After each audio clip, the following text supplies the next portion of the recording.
যুবভারতী কাণ্ডে ধৃত শতদ্রু দত্তর 22 কোটি টাকা ফ্রিজ করল এসআইটি অর্থাৎ স্পেশাল ইনভেস্টিগেশন টিম।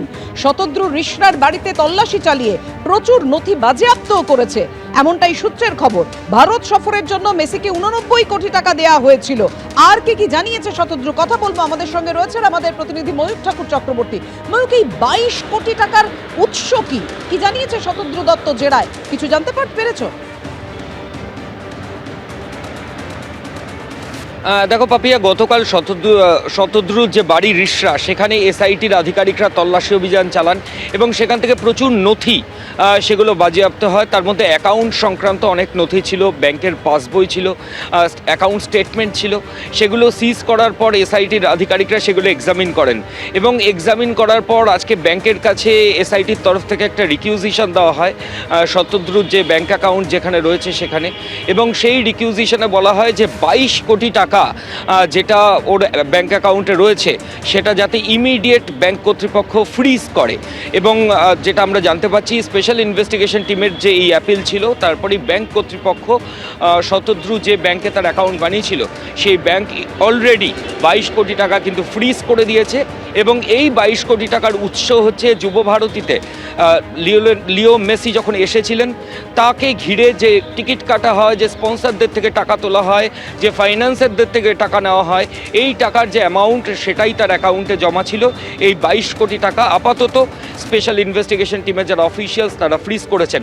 এর পাশাপাশি এটাও জানা যাচ্ছে যে 89 কোটি টাকা লিও মেসিকে দিয়েছিলেন শতদ্রু। 11 কোটি টাকা তিনি ভারত সরকারকে ট্যাক্স দিয়েছেন, এমনটাই তিনি এসআইটির কাছে জেরায় দাবি করেছেন। এবং এই 100 কোটি টাকার মধ্যে 30 কোটি টাকা তিনি পেয়েছেন স্পন্সরদের কাছ থেকে, বাকি 30 কোটি টাকা তিনি তুলেছেন টিকিট কোম্পানি অর্থাৎ জোম্যাটো ডিস্ট্রিক্টের কাছ থেকে।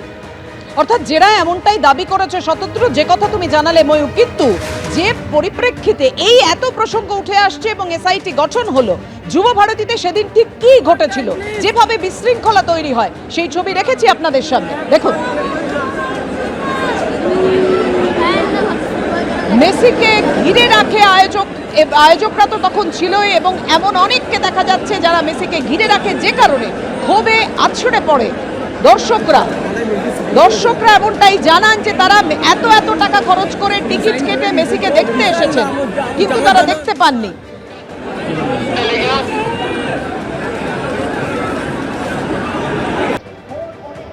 In essence, Messi is special for being a generational talent who blends over a decade. It's 2026.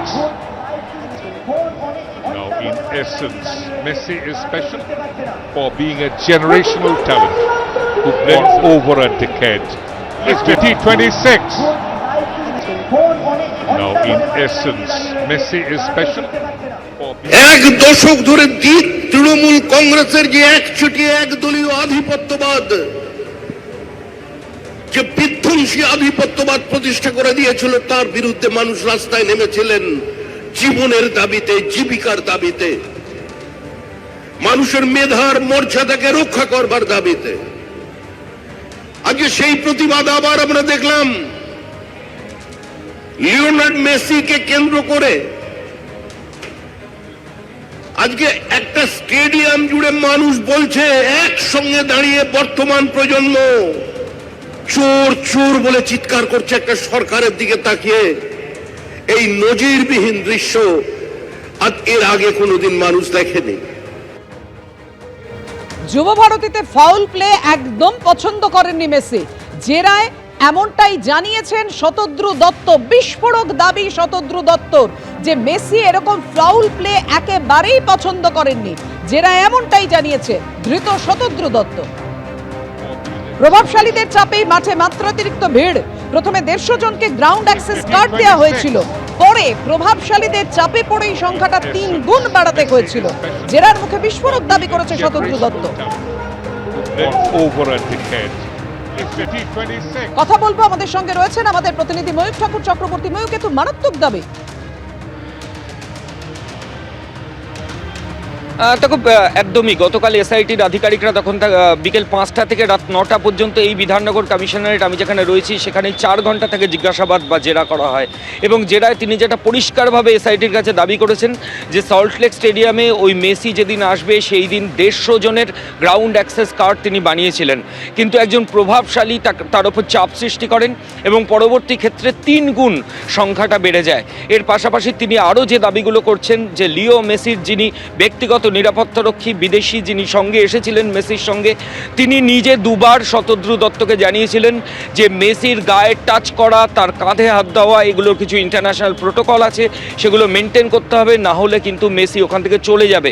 Messi বিরক্ত হয়ে তার নিরাপত্তার দায়িত্বে যিনি ছিলেন তাকে বারবার সেটা জানাচ্ছিলেন, তিনি কমিউনিকেট করছিলেন শতদ্রুকে, কিন্তু পরিস্থিতি ছবিটা পাল্টাচ্ছিল না।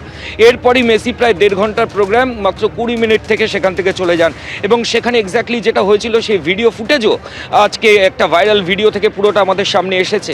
এবং তার পাশাপাশি আরও যেটা দাবি করেছেন শতদ্রু যে তিনি 89 কোটি টাকা লিও মেসির ভারত সফরের জন্য তাকে দিয়েছিলেন, 11 কোটি টাকা তিনি ভারত সরকারকে ট্যাক্স দিয়েছেন বলে তার দাবি, এবং এই 100 কোটি টাকার উৎস সেটা এক্সপ্লেন করতে গিয়ে এসআইটির অফিসারদের কাছে শতদ্রু দাবি করেছেন 30 কোটি টাকা তিনি পেয়েছেন স্পন্সরদের কাছ থেকে, 30 কোটি টাকা তিনি টিকিট বিক্রি করে পেয়েছেন এবং বাকি টাকা তিনি হায়দ্রাবাদ এবং মুম্বাইয়ে যে সমস্ত ফাইন্যান্সার প্রোগ্রামের জন্য তাকে টাকা দিয়েছে তাদের কাছ থেকে পেয়েছেন, এমনটাই এক্সপ্লেন করেছেন। এবং আরও যেটা বলেছেন যে অনুষ্ঠানে যে ফ্লো চার্ট ছিল, মেসি ঢোকার সঙ্গে সঙ্গে সেই ফ্লো চার্ট নষ্ট হয়ে গেছিল। পাপিয়া, ধন্যবাদ ময়ূর। কি বলেছেন কুণাল ঘোষ দেখুন।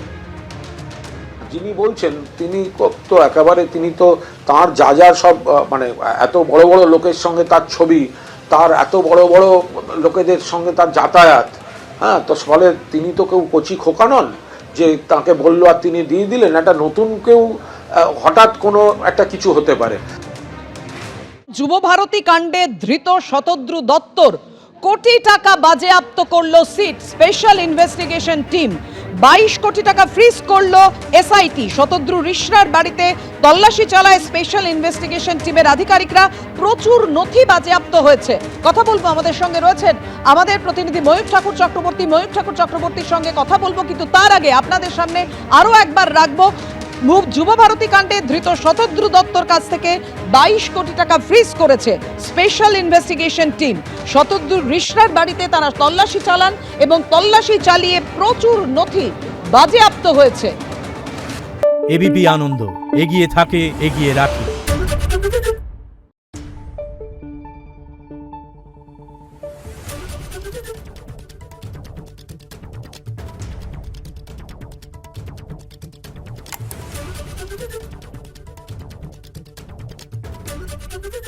শুনতে পাচ্ছি না, বল না। আরে 10 টাকাটা ব্যাপার নয়, আজকে 40 টাকা দিচ্ছি কারণ 40 টাকা। বাংলা গলাবাজি চায় না, বাংলা খবর চায়। বাংলা খবর, বাংলার খবর।